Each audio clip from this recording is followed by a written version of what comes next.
Hola, ¿qué tal? Buen día, te saludo este jueves 26 de febrero del año en curso. Se prenden las alarmas en la 4T porque lo que ocurrió el día de ayer en la mañanera de la presidenta Claudia Sheinbaum no solo sacudió a la oposición, también exhibió grietas dentro del propio bloque aliado, y es que es sorprendente las posturas que han ido tomando en horas de haberse anunciado la reforma electoral de la presidenta Claudia Sheinbaum. Es sorprendente la postura que tomaron algunos aliados de no creerse. Entre las más destacadas se encuentra la de Jacob Polensky, pues se pronuncia en contra de la desaparición de los plurinominales. Dice no estar de acuerdo, y es que la reforma fue presentada con claridad. En el Senado desaparece la lista plurinominal y la manera en la que ya se van a elegir a los representantes de las cámaras, pues ya va a tocar el corazón del sistema que durante años permitió el acomodo político. ¿Y qué pasó? Mientras la oposición gritaba autoritarismo, desde el Partido Verde Ecologista fueron unos descarados. Incluso ya adelantaron que van a votar en contra de esta reforma. Pues aquí se ve claramente la traición, que nada más ven por sus intereses, que nada más se aliaron al movimiento por pura conveniencia y no porque realmente les importe el pueblo de México. También el PT con Reginaldo Sandoval sigue habiendo mucha inconformidad por su parte. Y así es, ya comenzaron las dudas, las reservas y los deslindes. Pero ojo, porque si en este momento crucial algunos aliados deciden frenar o diluir la reforma, no sería una simple diferencia técnica, sería leído como una traición directa a la presidenta, al proyecto de la 4T y al pueblo de México como tal, porque el pueblo de México es el que está exigiendo que se desaparezcan los plurinominales. Los hace mucho que no preguntes, luego vamos para acá. Gracias, doctora. ¿Cómo está? Carlos Guzmán de 4 Media Telecomunicaciones Veracruz. Pues infaltable lo que presentó usted ayer. De inicio que nos comente el lunes a dónde va, a quién le va a dar la chamba, a Cámara de Diputados, al Senado, de esta reforma electoral. Ayer platicamos con varios legisladores de oposición y también aliados. Nos llamó la atención poderosamente la declaración de Jacob Polensky. El día de ayer se manifestaba en contra de la desaparición de los pluris.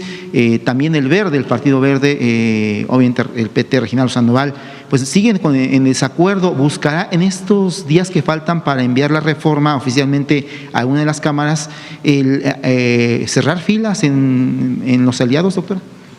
A ver, yo creo que vale la pena explicar nuevamente el tema de la representación proporcional. En el caso de la Cámara de Senadores, sí desaparece, estamos proponiendo que desaparezca la lista. ¿Cuál es la razón? El Senado, desde su origen, tiene una representación por entidad federativa. Esa es la visión de todo el mundo que tiene sistemas parecidos al nuestro. El Senado lo que representa son las entidades de un país. Entonces, se mantiene los dos senadores de mayoría, senadora y senador, de mayoría por cada entidad de la República, y el primer mejor segundo lugar. Eso se mantiene. Pero la lista por partido, esa estamos proponiendo que ya no exista, para recuperar el sentido republicano del Senado de la República. Eso es lo primero. Ahora, en la Cámara de Diputados, ¿cómo se conforma hoy la Cámara de Diputados? Son 300 diputadas y diputados, representantes de 300 distritos electorales. Cada entidad de la República, de acuerdo a su población, tiene distintos distritos electorales federales. Por ejemplo, la Ciudad de México, por haber disminuido en una parte su población respecto al resto del país, pues tuvo una disminución en el número de distritos federales. Entonces, cada entidad de la República, a ver si puedes encontrar las entidades, cuántos distritos electorales tienen federales. Entonces, Estado de México pues tiene el mayor número de distritos electorales porque es la entidad de la República con mayor población. La Ciudad de México, Veracruz, y así, hasta Baja California Sur tiene solo 2 distritos federales, por ejemplo. Entonces hay 300 distritos en el país. ¿Cómo se distribuyen los distritos? Lo decide el Instituto Nacional Electoral a partir de fórmulas establecidas. Todos votamos, cuando votamos para elegir a diputados federales, por nuestros diputados de nuestro distrito. Entonces, la Cámara se compone de el diputado de cada uno de los distritos y su suplente. Así se conforman 300 diputados. Pero la Cámara de Diputados tiene 500 diputados. Entonces, ¿de dónde salen los 200? Bueno, los 200 salen del porcentaje que hayan tenido los partidos políticos en la votación para diputados. Entonces, si Movimiento Ciudadano solo ganó un diputado, por ejemplo, fue lo que pasó, de su distrito, pero tuvo un porcentaje de votación, entonces se le asignan un número de diputados, de acuerdo a una fórmula que está perfectamente definida en la Ley General de Instituciones y Procedimientos Electorales. Entonces, de acuerdo al porcentaje del partido, se les da en cada circunscripción, a ver, me regreso, el país se divide en 5 circunscripciones, y de esas 5 circunscripciones, 300 distritos electorales. Entonces, de acuerdo a la votación que haya tenido cada partido político en cada circunscripción, se les asigna un porcentaje de diputados. ¿Sí se entiende? Esos son las 5 circunscripciones. Entonces, la circunscripción 1 tiene 60 distritos, la 2, 62, la 3, 60, la 4, 56 y la 5, 62. Y se dividen así en las entidades de la República. Entonces, si en la circunscripción 1 el PAN tuvo 20% de la votación, pues se le asignan un número de diputados de acuerdo a una fórmula que está perfectamente definida en la ley. Así se conforma actualmente. ¿Quiénes son esos que llegan al porcentaje? Son los famosos pluris. ¿Cómo es ahora? ¿Cómo se distribuye ese porcentaje? Con una lista que hace el partido. Entonces el PAN dice, en mi circunscripción 1 o en la circunscripción 1 del país, yo pongo a estos nombres. En la circunscripción 2, estos nombres. En la 3, estos nombres. Son tantos que pone. Y de acuerdo a la votación, pues quedan los primeros de la lista. ¿Sí se entiende? Bueno, la propuesta que estamos haciendo es que la distribución se mantenga. Es decir, no desaparece la representación proporcional. O sea, el porcentaje que sacó cada partido político en cada circunscripción. Esa no desaparece en la Cámara de Diputados. Siguen siendo 500 diputados, 300 que son representación de su distrito, que la gente vota directamente por ellos, y 200 de acuerdo al porcentaje que tuvo cada partido político en cada circunscripción. ¿Cuál es la diferencia? En la propuesta actual, o más bien como es ahora, pues es por lista. En la propuesta que estamos haciendo es, en vez de lista, esos 200 que se conformen por el primero, segundo, tercer lugar perdedor del partido que le corresponda, de acuerdo al porcentaje, y la otra que la gente vote, hombre y mujer, por la circunscripción del partido que le corresponda. Entonces así todos son electos, aunque hay 200 que corresponden al porcentaje que vas a tener. Entonces no desaparece la representación proporcional, porque ayer ya estaban diciendo, de nuevo, ¿no? Los que siempre dicen lo mismo, no importa lo que propongamos, estaban diciendo que íbamos al partido de Estado, que desaparecía la representación proporcional. No, no desaparece. Es más, es con la misma fórmula de ahora. Nada más que en vez de que el partido político proponga una lista, se compone la mitad de los que tuvieron primero, segundo, tercer lugar, dependiendo del partido, y la otra, votas por las listas. La gente vota. Entonces, ya todos van a ser decididos por la gente. Ya no hay la discrecionalidad del partido político que decide sus listas. Entonces, sí, el partido político lo propone, pero lo decide la gente. Esa es la propuesta que estamos haciendo en diputados y en senadores.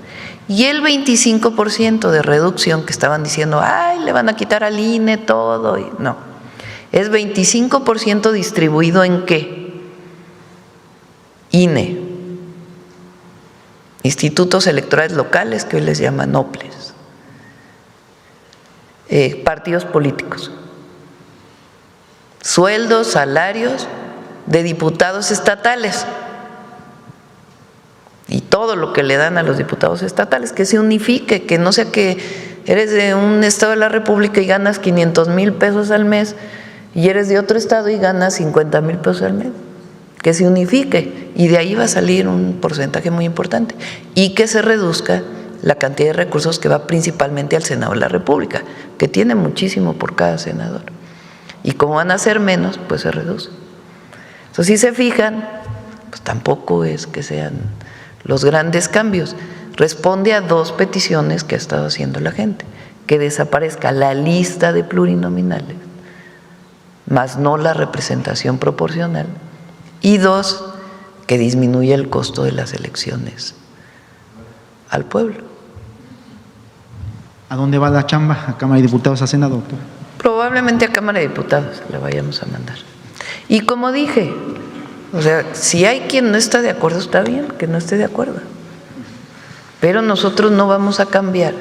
Es decir, no vamos a entrar a una negociación para regresar a las listas. Ah, pues que un pedacito sea de lista y que el otro pedacito sea de las listas de los partidos que no se eligen. Entonces, si hay partidos que no están de acuerdo, pues que no estén de acuerdo. Pero nosotros, o sea, la presidenta está cumpliendo con un mandato que me comprometí durante mi campaña, que responde a esas dos solicitudes que estuvimos recibiendo de la gente y que fueron las principales de los foros que se hicieron. Y la otra es la representación de los migrantes, que se elija de manera directa. ¿No hay fractura por lo que dice el Verde ayer? ¿Perdón? ¿No hay fractura por lo que dice el Verde ayer? ¿Por lo que dicen los senadores del Verde? Pues ellos tienen derecho a no estar de acuerdo, pero también la gente va a saber pues quién defiende las famosas listas de pluris y quién no. Así de sencillo. Ya casi para terminar, temas legislativos también, 40 horas, pues ya se fue a Congresos de Estados, ya se está aprobando en los locales, tienen que ser la mitad más uno. ¿Cómo prevé la publicación? ¿Prevé invitar, no sé, a Pedro Aces de CATEM, que desde el 18 estuvo ahí con el presidente López Obrador insistiendo en las reformas laborales, a los patrones? ¿Cómo va a ser esta firma y esta promulgación, doctor? Pues ya vinieron aquí, ¿no? El día que se propuso las 40 horas, las representaciones sindicales y los empleadores, que insisto que fue una reforma de consenso, porque ayer estaba leyendo que ya no sé quién no estaba de acuerdo, que va a ser muy costoso, que es algo que es muy paulatino. Este año se mantiene como está, el siguiente año son 2 horas, 2 horas, 2 horas también, que decían que no se estaba considerando 2 días de descanso. Sí pueden ser 2 días de descanso, pero pueden ser también otra distribución de las 40 horas y de las horas extras que también están reguladas, de acuerdo al trabajo de consenso que hizo Marat, que hizo un muy buen trabajo. El objetivo pues es que no tenga impactos económicos en el país, pero que tenga el beneficio para el trabajador y que se distribuya más la riqueza en nuestro país. Esta consulta que le hacíamos hace 3 semanas de la ley de salarios dignos para el sector público, ¿le ha comentado algo la gente de Consejería Jurídica? ¿Por qué no se la ha mandado al Senado de la República para que la publique? Estamos en eso, ya lo vamos a presentar. Es un tema de recursos, entonces tenemos que plantearlo también de manera paulatina, porque de un año a otro pues tiene un impacto en los recursos públicos. Entonces tenemos que hacerlo de manera paulatina y ya lo presentamos aquí. Sí, porque ayer Clemente Castañeda se quejaba de que no se ha publicado, pero bueno. Sí, también, bueno, ¿para qué criticamos, no? Fue una reforma unánime. Sí, unanimidad. Unánime, por unanimidad se aprobó y fue parte pues de un trabajo de consenso que se estuvo haciendo. Y ya para terminar, ese tema de la inversión, no sé si nos puede dar más datos, ¿de dónde salen esos porcentajes? ¿De qué sector salió lo que es el...? Sí, invitamos si quieren a Marcelo para que pueda platicar de esto. Ahí tenemos varios pendientes, a ver si hoy antes de cerrar nos dices los pendientes para que no se nos pase. Gracias, doctora, buen día. Gracias. A ver, vamos aquí, la compañera que… ¿Qué tal, presidenta? Buenos días. Judith Sánchez Reyes, de Perspectivas MX y Radio Milet. Presidenta, preguntarle, ya se dio la detención de 4 reos que se fugaron del penal de Puerto Vallarta el fin de semana. ¿Sabe cuál es el número de los que faltan de ser reaprendidos? Sí, el Gabinete de Seguridad puede informar también, por favor. Dio conferencia sobre este tema, un boletín el gobernador. Es un penal estatal, el gobernador de Jalisco, y estamos apoyando ahí al gobierno del estado para la reaprehensión de estas personas. Presidenta, se giró, usted comentaba que se había girado orden de aprehensión en contra de este líder criminal. ¿A partir de cuándo se dio esta acción? Bueno, saben que todo esto prefiero que lo dé el Gabinete de Seguridad con todo detalle. La Fiscalía tenía ya tiempo las órdenes de aprehensión y ellos pueden informar. ¿Ya decidió usted si va a entablar acción legal en contra de Elon Musk? Pues vamos a ver.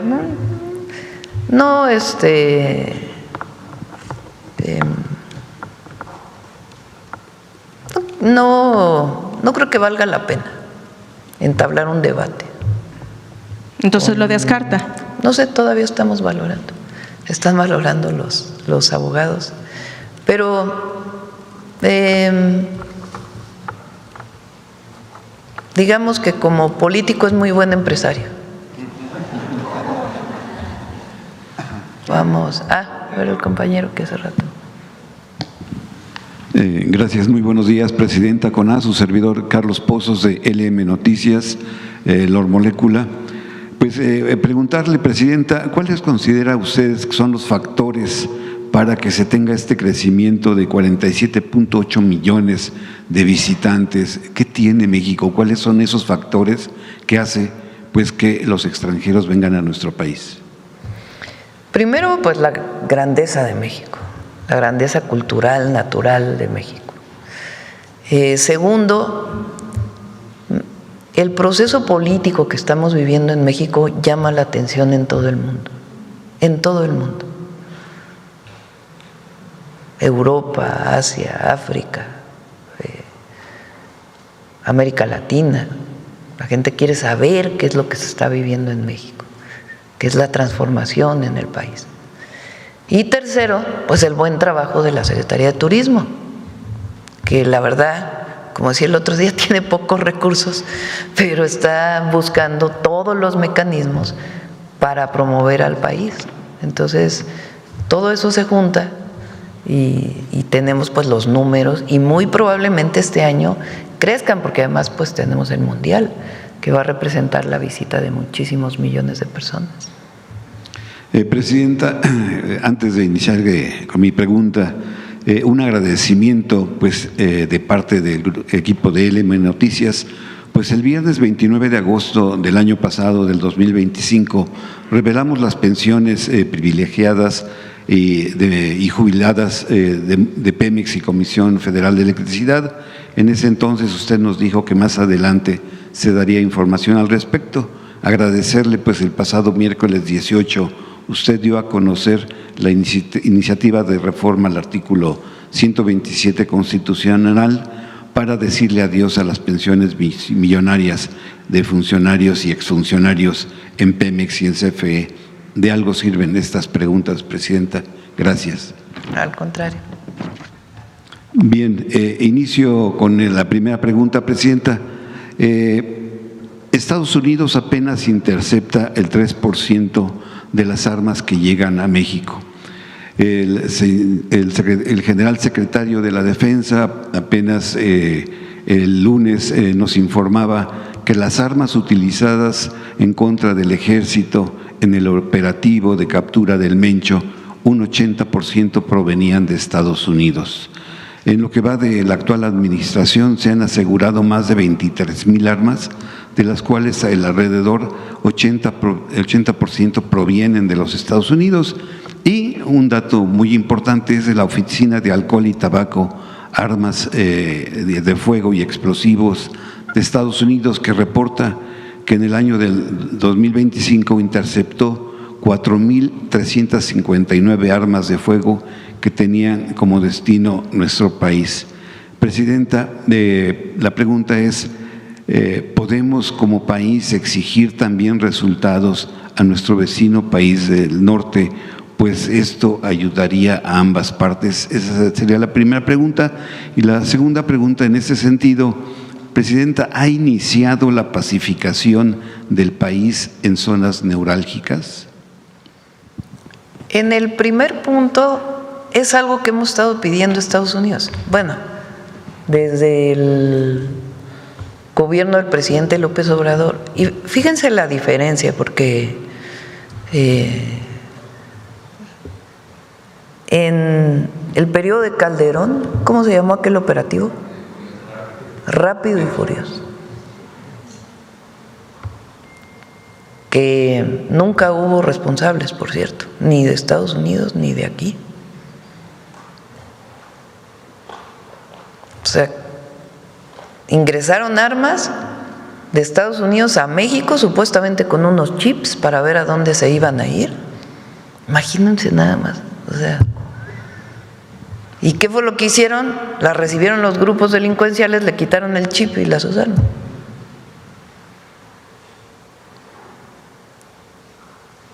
¿Pero quién promovió que entraran? El gobierno. Pues imagínense. El gobierno del presidente López Obrador, al contrario, puso 2 denuncias en Estados Unidos por la entrada de armas a México, a las armadoras y a las vendedoras. Y nosotros, en el entendimiento con Estados Unidos, uno de los puntos centrales es que ellos disminuyan la entrada de armas a México. Entradas que son, armas que son muchas de ellas de uso exclusivo del ejército de los Estados Unidos. Entonces, nos quieren ayudar, nos pueden ayudar de muchas maneras. Una de ellas, paren la entrada de armas de Estados Unidos a México. Estas armas de calibre, de alto calibre, lanzacohetes, pues vienen de allá. Entonces, un elemento central es que disminuya la entrada de armas de Estados Unidos a México y otras formas que nos ayudan, inteligencia, investigación y mucha colaboración, ellos de su lado y nosotros de nuestro lado. Y si tienen información en México, pues se le entrega a las autoridades mexicanas. Entonces, esa es la manera en que estamos cooperando, pero la más importante sería, así como nosotros paramos el fentanilo que va a Estados Unidos, que disminuyan las armas que están entrando a México. ¿Y ha iniciado la pacificación en zonas neurálgicas de nuestro país? Nuestro objetivo siempre ha sido la paz y la tranquilidad del pueblo. Y tenemos una estrategia, que es atención a las causas y cero impunidad, con 4 ejes que ya conocen. Atención a las causas, que ahora con lo que presentamos de jóvenes vamos a aumentar el apoyo a las y a los jóvenes de nuestro país, en deporte, en cultura, en escuelas. Atención a las causas, fortalecimiento de la guardia, inteligencia, investigación y coordinación. Y estamos avanzando. Está funcionando la estrategia y vamos a seguir avanzando. Bien, Presidenta, cambiando de tema, México ha tenido numerosas reformas electorales desde Adolfo Ruiz Cortines y más reciente a partir de los años 70, destacando las reformas electorales de 1977, la de 1990, la de 1996 y la del 2014. Como yo como reportero he vivido pues esos procesos en donde había un partido único en esas reformas electorales. Presidenta, existen personajes que parecen ser dueños de los partidos políticos y que han aprendido a vivir de ellos. Con escasos días para el análisis y sin aún yo y muchos conocer el contenido de esta iniciativa de reforma, tengo esta pregunta con 4 incisos. El inciso A dice, con la reforma se romperá la alianza PT Verde Ecologista. Como inciso B, el gobierno toma el control absoluto de los procesos electorales de la República Mexicana. Inciso C, la reforma le quita el control político a sus dirigencias. E inciso D, la propaganda mentirosa será sancionada por la FEPADE.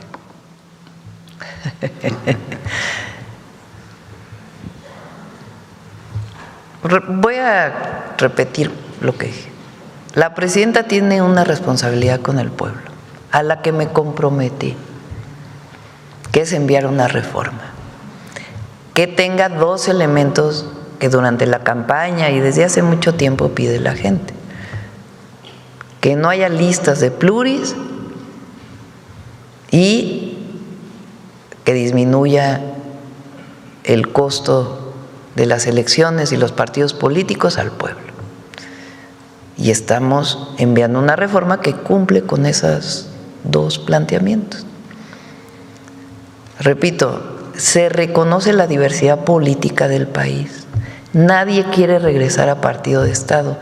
Nadie quiere regresar a partido único. Es falso, absolutamente falso, todo aquel que está diciendo eso.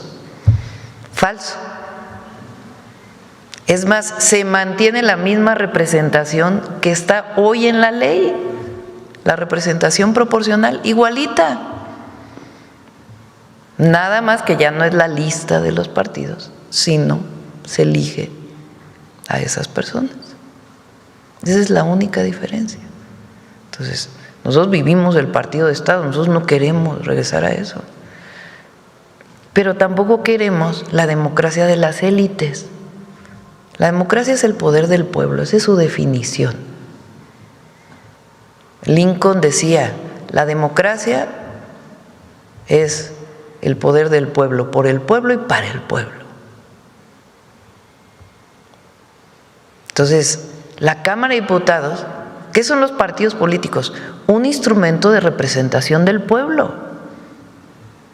No es un fin en sí mismo un partido político. Ni Morena es un fin en sí mismo. Es un instrumento para la representación del pueblo en la Cámara de Diputados, en la Cámara de Senadores, en las cámaras locales o los congresos locales y en la Presidencia de la República. O sea, son instrumentos políticos del pueblo. ¿Qué son los otros partidos políticos? Lo mismo. No son la representación de las élites. Bueno, hay algunos que sí, ¿verdad? Algunos partidos políticos que representan un sector de la sociedad y tienen derecho a ser representados por un partido político.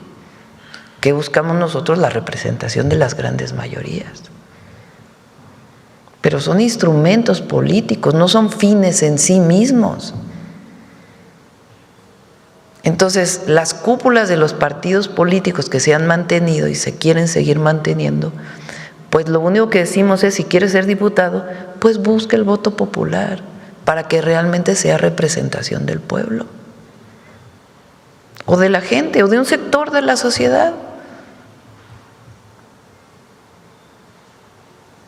Entonces, esa es la gran diferencia. Ahora, si no se aprueba la reforma porque hay partidos que quieren seguir manteniendo a un partido político como fin en sí mismo y no como un instrumento de representación de un sector de la sociedad, pues la gente lo va a ver, ¿no? Y no es más que, o sea, nada más estoy diciendo la realidad. Ya que si la alianza electoral para el 27 y demás, pues eso lo decide Morena, no lo tengo que definir yo, a diferencia del pasado donde el presidente decidía todo, que a veces los que critican, que dicen que somos autoritarios, luego nos critican porque la presidenta no decide todo. O sea, pura contradicción, mucha hipocresía. Entonces ya depende de Morena si va a ir con el Verde o con el PT, o si el Verde quiere ir con Morena o el PT quiere, depende de ellos. Lo que yo estoy haciendo es una reforma responsable que mantiene la representación proporcional, pero con una dinámica distinta. Entonces, ¿no considera que es una reforma que nació muerta? No, porque, o sea, ¿qué va a decir la gente? Pues la presidenta cumplió. La presidenta cumplió. Si no lo aprueban algunos partidos, pues es porque quieren seguir manteniendo sus listas. Es eso. Pero la gente va a reconocer pues que no fui a negociar cualquier cosa con el afán de tener una reforma electoral. No fui a negociar lo que pide la gente. Y hubo foros, se tomó en cuenta todo, no se cayó en reducir la Cámara de Diputados, en que no hubiera representación proporcional, en que era lo que nos criticaban, que queríamos regresar al control. Bueno, el INE sigue siendo 11 consejeros electos de la misma manera que se eligen ahora, no cambia. ¿Qué pedimos? Bueno, pues que no ganen tanto, que se ajusten sus salarios. Gracias, presidenta. Y finalmente, el 9 de julio del 2025 le hice una pregunta en el sentido si estamos solos en el universo. ¿La recordará usted? Apenas el viernes 20 de febrero, el presidente Donald Trump dio instrucciones de desclasificar el fenómeno extraterrestre. Por el gran interés mostrado, ordenó al secretario de Guerra y otros departamentos y agencias pertinentes que inicien el proceso de desclasificación FANI y de los objetos voladores no identificados OVNIs, así como cualquier información relacionada con estos asuntos tan complejos, presidenta.